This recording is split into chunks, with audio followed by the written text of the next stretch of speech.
Selamat pagi buat anak-anak kami kelas 7. Pagi, Pak. Pagi, Pak. Sebelum kita buka pembelajaran kita hari ini, coba kepada Yohan, pimpin kita semua di dalam doa. Terima kasih, Bapak. Terima kasih pada hari ini. Syukur, alhamdulillah. Amin. Oke, terima kasih kepada Yohan telah memimpin kita di dalam doa. Sebelum kita masuk ke materi pada hari ini, yaitu mengenai interaksi sosial dan lembaga sosial, apa materi kita minggu lalu? Tentang persebaran flora dan fauna, Pak. Ya, tentang persebaran flora dan fauna. Apa itu flora? Tumbuhan. Ya, dunia tumbuhan. Ya, fauna dunia Hewan. hewan. Ya, dunia hewan. Kemarin Bapak mengatakan fauna Indonesia bagian barat itu sama dengan fauna yang ada di Asia. Contohnya itu hewan gajah. Ya, pertanyaannya, mengapa hewan yang ada di Indonesia bagian barat itu bisa sama dengan hewan yang ada di Asia? Karena dulu wilayah pernah bersatu, Pak. Iya, karena wilayah Indonesia bagian barat dengan Asia itu pernah bersatu.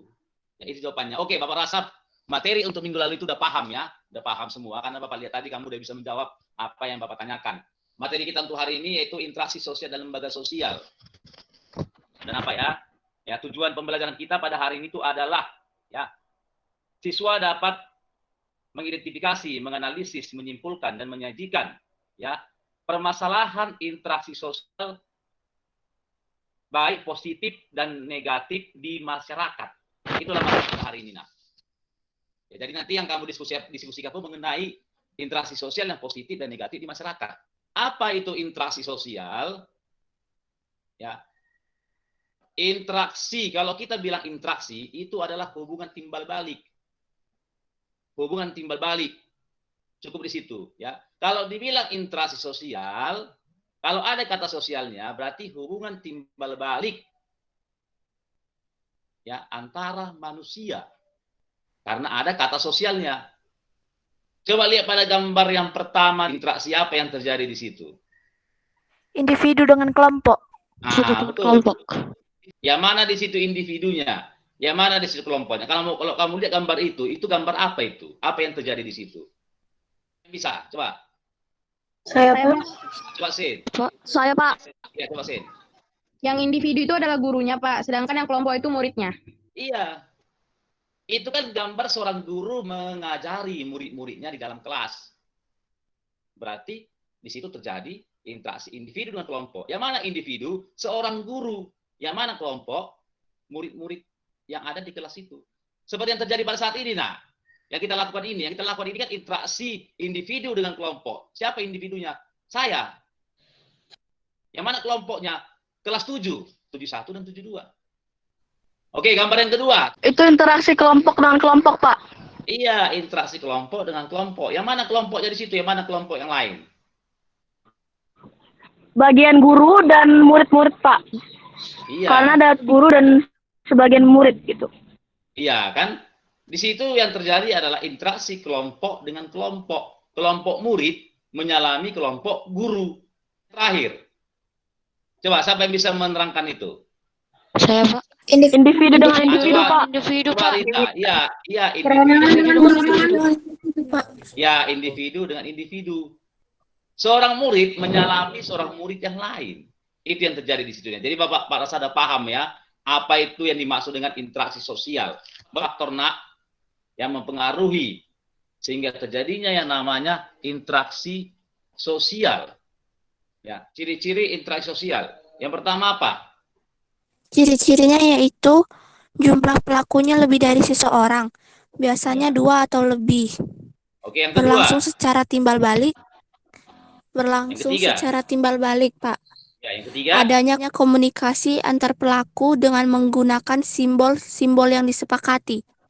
Yang keempat. Adanya suatu tujuan tertentu. Itu ciri-ciri interaksi sosial. Ada 2 syarat terjadinya interaksi sosial.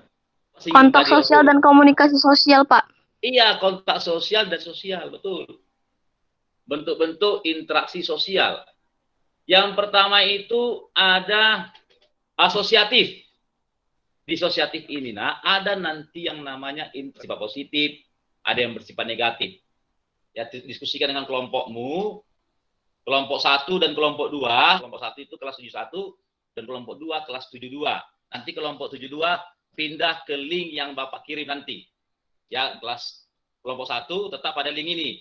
Diskusi ini Bapak beri waktu 15 menit untuk mengerjakannya. Bapak harap semua memberikan masukan, memberikan jawaban kepada teman-temannya, baru nanti kesimpulannya itulah yang kalian presentasikan. Kelompok 2 silakan pindah ke link yang Bapak kirim ini. Nanti 15 menit kemudian balik ke link yang pertama. Kita kembali bergabung untuk mempresentasikan hasil diskusinya. Satu contoh aja, Pak. Pak. Iya. Apa contoh permasalahannya, itu bagaimana upaya mengatasinya dan dampaknya apa? Paham Pak, ya? contoh permasalahannya cuma 2, Pak. 2 pun bisa. Ya. Bapak rasa kita sudah bisa mempresentasikannya ya. Silakan kelompok 2. Cecilia untuk mempresentasikan hasil diskusinya. Silakan, Nak. Ya, Pak. Permasalahan interaksi sosial bersifat negatif. 1. Tidak menyapa kembali tetangga yang menyapa. Dampaknya, terjadi perselisihan terhadap kita dengan tetangga. Pencegahan, menyapa kembali tetangga tersebut. 2. Membuang sampah sembarangan. Dampaknya akan merugikan warga sekitar. Pencegahan, buanglah sampah pada tempatnya. Permasalahan interaksi sosial bersifat positif. Toleransi terhadap korban bencana alam. Dampaknya mereka yang di sana menjadi terbantu. 2. Seorang anak perempuan meniru penari yang diidolakannya. Dampaknya anak tersebut menjadi terbantu. Anak tersebut menjadi pintar menari. Kesimpulannya, jangan melakukan hal yang negatif dan lakukanlah hal positif. Oke, bagus ya. Terima kasih untuk Cecilia ya. Kita lanjut ke kelompok 1 untuk mempresentasikan hasil diskusinya. Saya akan membacakan hasil diskusinya. Permasalahan interaksi sosial yang bersifat negatif, yaitu tidak ikut serta dalam kerja bakti di masyarakat.